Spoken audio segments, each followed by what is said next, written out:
శ్రీమాత్రే నమః. మనం తరచుగా చూస్తూ ఉంటాం, దేవాలయంలో కుంకుమ ఇచ్చారనుకోండి, నుదుటికి పెట్టుకొని పాపిటలో పెట్టుకొని గబుక్కున మంగళసూత్రాలకి కూడా రాసేసుకుంటూ ఉంటాం.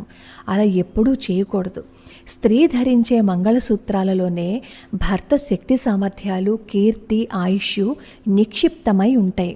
గృహిణి యొక్క పుణ్యశీల శక్తులు కూడా అందులోనే నిక్షిప్తమై ఉంటాయి. అటువంటి రహస్యమైన వాటిని, శక్తి కల వాటిని పరుల కళ్ళ అస్సలు పడనివ్వకూడదు. అలాగే మంగళసూత్రాలను పైకి కనపడే విధంగా కూడా మనం వేసుకోకూడదనమాట. వ్రత పూజాది నోముల్లో మనకి ముత్తైదువులు ఇచ్చిన పసుపుని కూడా మంగళసూత్రాలకి అద్దుకునేటప్పుడు చాటు ఉండాలి.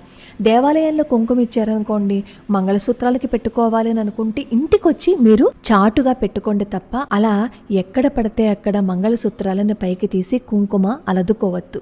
ఇప్పటి వరకు మనకి తెలియక చేసాం, ఇక నుంచి తెలుసుకుని ఏ పనైనా చేద్దాం.